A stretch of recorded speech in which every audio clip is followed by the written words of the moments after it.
Deus é amor, mas Deus pediu que milhares fossem mortos na conquista, por exemplo, da Terra Prometida. Se Deus é amor, mas ele é um assassino, então Deus não existe.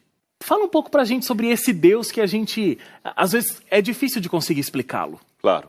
Na verdade, eu diria, é até impossível. O primeiro problema é que nós temos uma dimensão de Deus muito material, pela natureza do nosso conhecimento. Nós conhecemos tudo nas 3 dimensões, que quem já estudou física lembra, né? Que é a profundidade, largura e altura. Fala-se de uma 4ª dimensão, que seria o tempo, mas o tempo a gente não consegue medir. Aí os físicos falam que tem mais 11 dimensões, etc, etc. Nós só conseguimos abarcar 3 dimensões: profundidade, largura e altura.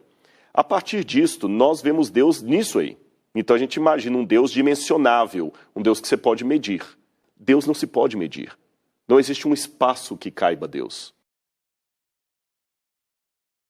Porque Deus criou o espaço. Então como é que pode ser um ser que não está abarcado pelo espaço? Porque tudo que eu imagino precisa de um espaço para caber aquilo ali. De fato, é muito complicado isso entrar dentro de uma mente humana. De uma mente humana, claro.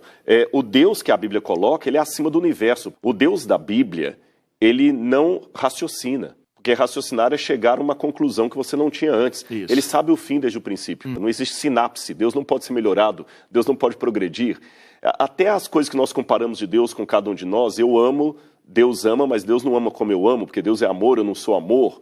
Então esse Deus é indescritível. A Bíblia mesmo coloca, ele habita na luz inacessível, nenhum homem pode vê-lo, compreendê-lo. Mas ao mesmo tempo, a Bíblia diz que nós precisamos de um Deus com o rosto. Deus não é contraditório, mas ele é paradoxal. E Deus pode ser infinito e ao mesmo tempo finito. E como é que ele faz isso? Através da revelação de Cristo Jesus. De Deus eu não posso falar por univocidade, porque não existe nada na natureza que eu possa falar, isso aqui é igual a Deus. Por isso que o pessoal que não entende a Trindade faz uma confusão. Como é que pode ser 3 e 1 ao mesmo tempo? É porque o 3 da Trindade não é o 3 da matemática. Porque o 3 da matemática eu posso acrescentar 1 e vira 4, ou diminuir 1 e vira 2. O 3 de Deus não é o 3 de Pitágoras. Eu também não posso falar por equivocidade, Deus não é nada que eu conheço, senão eu vou cair no Deus do deísmo. Eu tenho que falar de Deus sempre por analogia. Então, assim, Deus é Pai. Então, pelo Pai, você tem uma ideia do que é Deus. Só que a Bíblia vai mais além. Então, o primeiro ponto é isso, eu só posso falar de Deus por analogia. Mas a Bíblia vai um passo além. Ela mostra que a minha salvação pede mais do que uma analogia de Deus. Eu quero um contato com Ele, uma relação com Ele. Aí entra a pessoa de Jesus Cristo, que é mais do que uma analogia de Deus. Ela é a revelação de Deus. Então, todos esses temas conflituosos, como o genocídio do Antigo Testamento, onde estava Deus em Auschwitz, ou mesmo as inquietudes da minha vida pessoal, eu só poderei entendê-las através do mistério de Deus, chamado Jesus Cristo, Deus em forma humana. Não tem como eu entender o caráter de Deus, senão através de Cristo Jesus. A gente tinha, no passado, um ambiente onde os cristãos eram vistos como pessoas com uma inteligência menor. Então, eu não vamos seguir essa pesquisa porque o cara é cristão, né? Então, se ele acredita em Deus, vou atrás dessa pesquisa, o material que ele produz tem credibilidade? Isso mudou? Na verdade, eu diria o seguinte, nunca mudou. O que ainda persiste é uma paródia, em parte culpa dos próprios cristãos, ou crentes mais conservadores, de parecer que o crente não presta atenção na razão dele. Em primeiro lugar, porque aqueles que são crentes e estão na academia tentam esconder a sua religiosidade, como um leproso esconderia sua lepra no tempo de Cristo para não ser rejeitado. Eu conheço muitos professores universitários, em universidades públicas, que são católicos, são evangélicos, mas dentro da universidade ele não abre a boca com medo da rejeição dos colegas, dos pares. Hoje nós temos um ateísmo muito próprio, eu diria um ateísmo apologético, que ele não quer apenas o direito de não falar de Deus na universidade. Ele quer converter os alunos para o ateísmo. Porque eu conheço muitos professores que falam, não, religião aqui dentro da universidade não pode, esse assunto de religião não pode. Mas ele pode falar que ele não acredita em Deus. Ou seja, ele está falando sobre religião. Ele está falando sobre a religião? Porque se eu não posso, dele, no caso. Exatamente, porque se eu não posso falar aqui de um assunto no seu programa, eu não posso falar nem para afirmá-lo, nem para negá-lo. Claro. tá certo? Então, esse é um princípio interessante. Eu ainda diria, Wagner, que nós hoje ainda somos a minoria na academia. Também não vou iludir. São poucos os cristãos conservadores que se dizem intelectuais, que estão na academia, que escrevem, produzem, pesquisam. Somos poucos. Eu não estou aqui para bater em ninguém em nome de Deus, mas apenas para testemunhar e deixar as consequências com ele. Se o Deus que eu acredito é verdadeiro, o Espírito Santo vai tocar nas pessoas, não preciso me preocupar com isso. O meu papel é apenas testemunhar. Sabe, nós temos que mostrar que nós não precisamos ter vergonha da nossa fé. Agora, ao mesmo tempo, ainda persiste, a partir de muitos púlpitos, uma tendência, não quero aqui ser juiz de valores sobre ninguém, mas talvez até porque para alguns líderes religiosos é mais fácil dominar uma massa inculta. Desculpem falar isso com tanta franqueza. Realmente, eu não vou negar algumas acusações que os ateus fazem, elas procedem. Existem alguns líderes religiosos que eles não querem que o rebanho pense mesmo. Ele quer, ou sei lá, ou vender o artefato sagrado dele para ganhar mais dinheiro em nome da fé, em nome de Cristo, e construir grandes templos e grandes casas, e ter carro importado e tudo mais, e falar que ele é um homem de Deus usando um terno Armani à custa do engano dos fiéis. Isso existe, eu não vou insultar a inteligência de ninguém aqui, nem sistematizar o óbvio. Isso existe. E, infelizmente, a partir disto, eu noto que acaba ampliando aquela ideia de que a fé realmente é uma coisa para quem não quer pensar. Me converti, todas as minhas dúvidas se sanaram e eu não tenho mais qualquer problema, só estou esperando o céu chegar. Exatamente. Não é assim que funciona. Não é assim, mas muitos passam essa imagem. De outra forma também, deixe-me dizer que eu vejo essa imagem lá fora, eu vejo essa arrogância também. Muitos, por exemplo, que trabalham com a teoria da evolução das espécies, parece que é um negócio montadinho, bonitinho, do qual não resta nenhuma dúvida. E se você questionar... Então, na verdade, o ser humano... Esse livro não é só também para os crentes, não é para ambos os lados. Claro. O ser humano, na arrogância dele, por não saber trabalhar bem com as dúvidas dele e com as certezas dele, ele assume uma posição arrogante. O crente, como eu falo, você fala, mas será que Paulo realmente escreveu a carta aos Romanos? Será que Paulo existiu? Você está perdendo a sua fé? Mas de igual modo, se um jovem falar na universidade, mas será que Darwin não está errado? Você perdeu o seu intelecto? Então, eu tenho que mostrar que a gente pode conviver com a fé. A Bíblia também faz uma conjugação entre fé e dúvida dentro do mesmo patamar. Para dar um ou dois exemplos. Abraão é conhecido por todos os cristãos como sendo o pai da fé. Não é isso? O grande pai da fé, Abraão. Mas se você olhar a Bíblia, no livro do Gênesis, a história de Abraão, a primeira vez que Abraão abre a boca na Bíblia é para expressar uma dúvida. Não é para expressar uma certeza. Isso me chama a atenção. O outro exemplo clássico que eu posso dar é do próprio Senhor Jesus, que termina o ministério dele. Então, tem o Abraão, o pai da fé, iniciando a trajetória dele com uma dúvida, e Jesus, que não precisa nem de encontrar parâmetros de comparação, termina o ministério dele numa cruz, também expressando uma dúvida. Por que me desamparaste? Então, se a dúvida não pudesse ser conjugada com a fé, nem Abraão questionaria, muito menos o Senhor Jesus Cristo. É o exemplo de Davi. Claro. Conhecido como homem segundo o coração de Deus, mas que tem toda uma vida de pecado. De pecado e de angústias emocionais. Aliás, já que você mencionou Davi, um dos conjuntos de livros mais importantes da Bíblia, eu digo livros, porque Bíblia significa coleção de pequenos livros. Composta de vários. De vários, é o conjunto dos Salmos. A diferença dos Salmos para o restante da Bíblia é que nos outros livros, Deus sempre fala ao ser humano. Nos Salmos, é o ser humano que se dirige a Deus. Você não tem no livro dos Salmos a expressão assim diz o Senhor. Ali você vê o lado humano do profeta, do escritor bíblico. E o livro dos Salmos está permeado de dúvidas e questionamentos. Isso. Senhor, até quando fugirás do meu clamor? Eu clamo de noite, o Senhor não me ouve. Eu clamo de dia, o Senhor finge que não está ouvindo. São questionamentos. Então, o próprio Deus nos aconselha. Fazei prova de mim, diz o Senhor. Provai e vede que o Senhor é bom. Então existe para mim uma diferença entre a pessoa que crê em Deus e aquele que é apenas um soberbo da crença. Existe uma diferença entre crer em Deus e quem crê em Deus luta com Deus e aquele que é o soberbo da fé. Finge que nenhum problema está acontecendo. Essa coisa da gente não questionar a fé seja porque a gente não quer que quem também tem uma fé como a nossa vá procurar respostas em outros lugares e descubra, de repente, uma outra verdade, né? Uma outra questão. Isso não significa que eu precise experimentar todas as coisas para ter uma opinião legítima sobre cada uma delas. Cuidado com os exageros. Então, ter a mente aberta é uma virtude, mas não a ponto do cérebro cair para fora.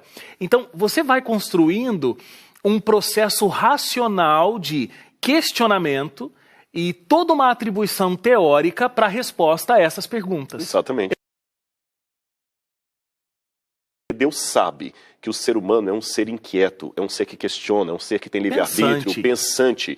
Então Deus luta conosco porque Ele não nos quer marionete. E para lutar conosco, Deus até diminui de certa forma a grandeza dele para que Ele possa nos convencer, não com o seu poder, mas com o seu amor. Por exemplo, nós dizemos teologicamente que estamos no grande conflito entre o bem e o mal. Eu pergunto, se estamos no grande conflito, se Deus estivesse lutando com o diabo, usando a potencialidade de Deus, não haveria luta. Porque quem pode lutar... Quem pode com Deus? O próprio fato de Miguel combater com seus anjos contra o dragão significa que ele não está combatendo com o poder de Deus, que nem haveria luta. Claro. Ele está combatendo com o caráter de Deus. E o caráter de Deus é um caráter que senta, que fala, olha, vamos conversar, o que você quer que eu faça? Eu coloquei você para pensar. E posso afirmar que eu sou uma pessoa de mente inquieta, eu coloco isso no livro, e são as minhas inquietudes e as minhas dúvidas que me carregam cada vez mais para uma certeza de fé muito grande.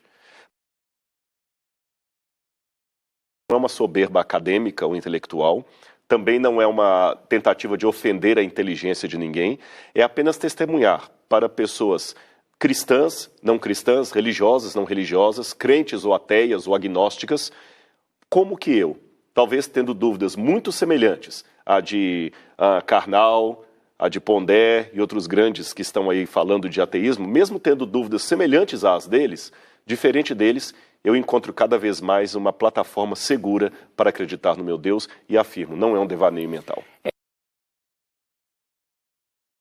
A gente está vivendo um período de redes sociais onde a ideia do outro é muito combatida por mim, que penso diferente. Eu não consigo ter diálogo.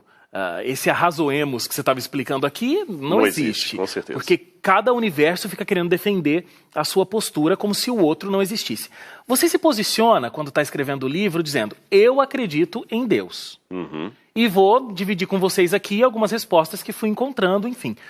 Mas você não ignora o pensamento do outro. Você traz o pensamento do outro e vai discutindo, respeitando. Eu sinto esse respeito o tempo todo. Não é como se você está minimizando o outro para que a ideia dele não tem valor. Mas você está trazendo essa questão e discutindo esse Deus que você acredita. Você se posiciona assim como autor o tempo todo no livro. Eu acho que só isso já é uma grande lição para esses dias atuais que a gente vive, né? Eu procuro. Eu coloco isso que você falou em 3 elementos. Letra A. Deus não precisa de advogados. Deus precisa de testemunhas. E se ele precisasse de advogados, há pessoas com OAB muito melhor do que eu para defender Deus. Tá certo? Então tem que aprender com o erro de Pedro. Não é cortando a orelha de Malco que eu vou defender a Cristo. Número 2. Eu posso entender os questionamentos de Nietzsche e ver em Nietzsche uma pessoa sincera, antes de demonizar Nietzsche. Ele estava vivendo uma época em que ele falou, Deus morreu e as igrejas são o sepultamento de Deus. Eu não vou ignorar tudo isso. Eu não vou cair aqui na falácia do espantalho, que é quando você desdenha o outro para fazer fácil rebater o que ele está dizendo. Não, só que eu mostro que mesmo tendo os raciocínios de Nietzsche, eu consegui chegar a uma conclusão diferente de Nietzsche, de Kafka, de Schopenhauer, de outros mais que eu vou citando aí, de Diderot. E em terceiro lugar, aprender que, no que diz respeito a amar o semelhante e não odiar, não pode ter minha opinião a sua. Se você quer defender o ódio, eu não tenho como respeitar a sua opinião. Na essência, temos que ter unidade. Podemos ter liberdade, mas em tudo caridade. Sumarizando a frase de Santo Agostinho, no essencial, unidade. No não essencial, diversidade, liberdade. Porém, em tudo, caridade. Acho que se fizermos isto, teremos um bom espaço para testemunhar de Deus e, agora um discurso para os religiosos, deixar Deus ser Deus. Porque o meu papel na história é testemunhar dele. Não é sentar no trono da justiça e começar a separar o joio do trigo, como muitos religiosos querem fazer por aí. É interessante. Porque quando algo importante acontece com você, você tem que falar. E eu estou aqui no seu programa para dizer, de maneira muito racional, lúcida e acadêmica, Deus mudou a minha vida, Deus me transformou, Ele me dá forças para lidar com as minhas inquietudes, porque talvez eu seja um dos mais relutantes dos convertidos, porque eu estou todos os dias lutando com a minha fé, com a minha cabeça, mas é importante que eu encontre cada vez mais certezas que chegam até a colocar as dúvidas intelectuais num segundo plano, não como desdém, mas é porque já estão resolvidas. Chega um certo estágio da sua vida que você já não tem mais algumas perguntas. O trilema de Epicuro nada mais é do que uma pergunta pelo maior dilema filosófico, religioso, existencial humano. Por que existe o sofrimento? Eu começo contando a história daquela menininha, Isabela Nardoni, que foi morta anos atrás. Um crime bárbaro. A menina foi arremessada. E relembrando um pouco o que aconteceu com aquela menina ali, eu já falei, ela sofreu esganadura e tudo. Eu pergunto a você, se eu estivesse ali, vendo aquela cena acontecer, e não fizesse nada, que adjetivo seria ideal para me qualificar? Não precisa ficar preocupado em me ofender, seja bem sincera. Se eu visse e não fizesse nada, como é que você me qualificaria? Tão ruim quanto eles que estão fazendo aquilo com a criança. Deus viu, e ele não fez nada, né? Seria Deus tão ruim como aqueles? Se ao invés de ser um membro da igreja, convidando você para ouvir sobre a Bíblia, eu fosse um ateu agora aqui.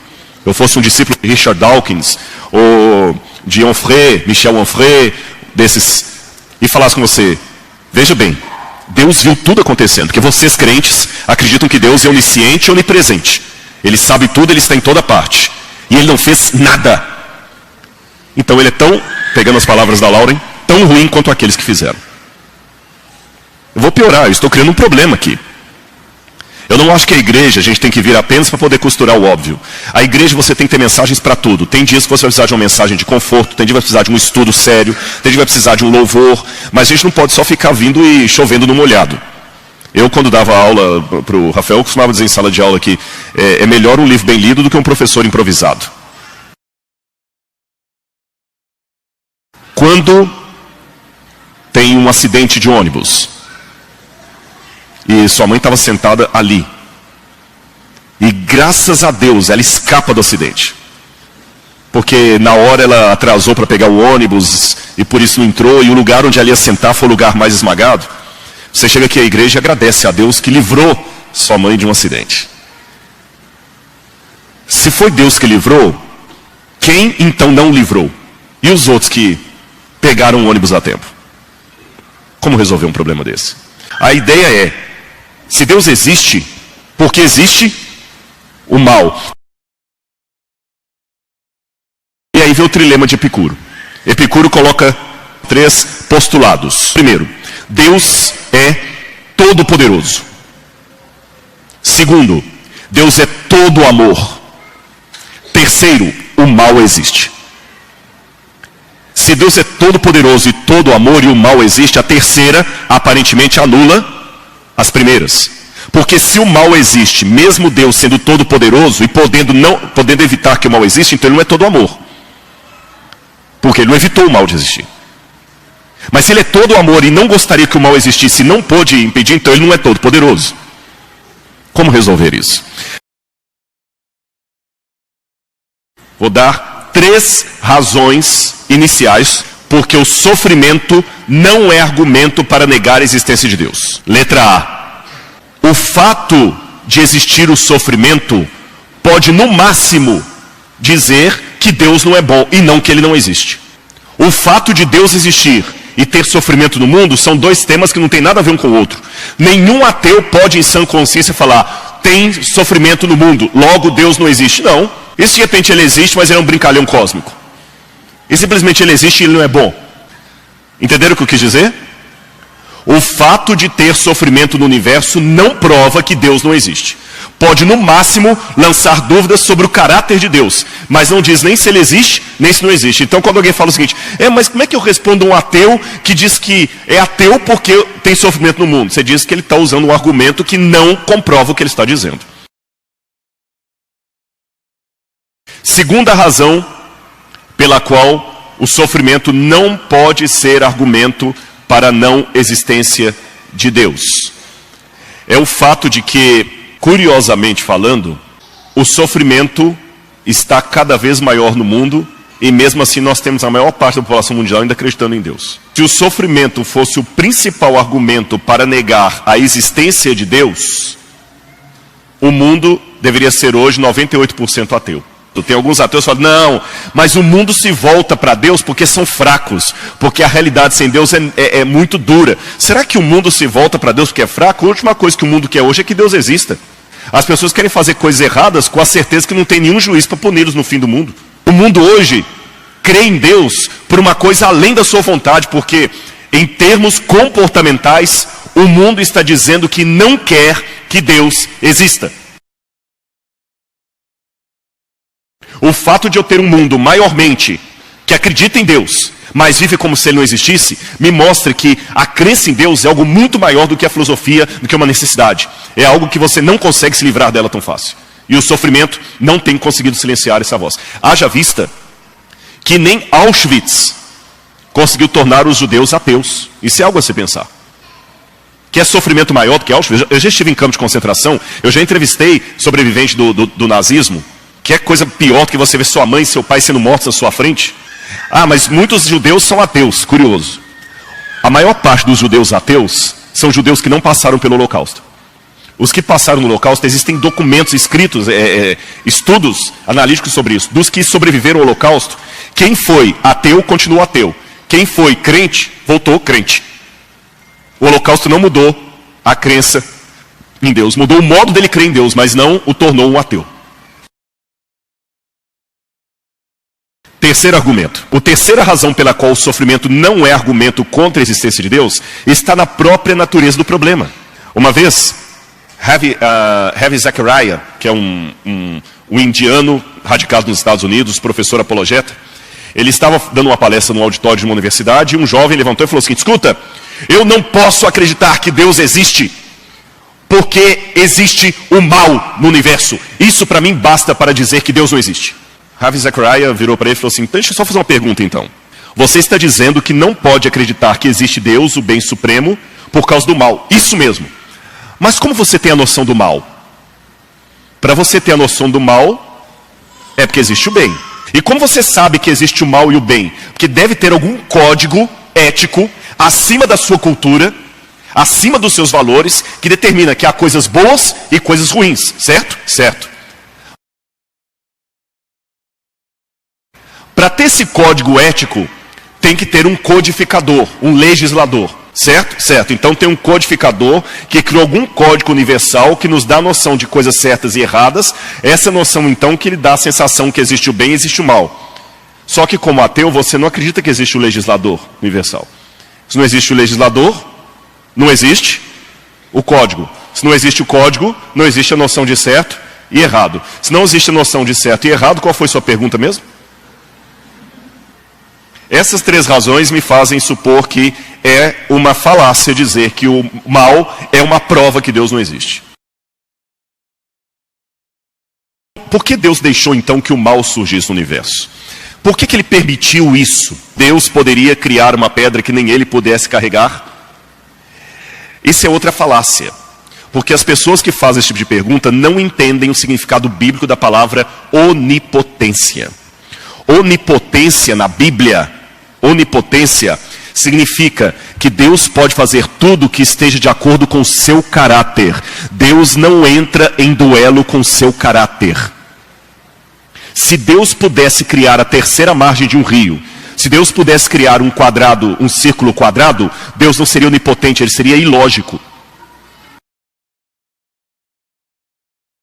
Deus pode fazer tudo que esteja dentro do seu caráter. E por ser onipotente, a Bíblia dá uma série de coisas que Deus não pode fazer. Deus não pode mentir.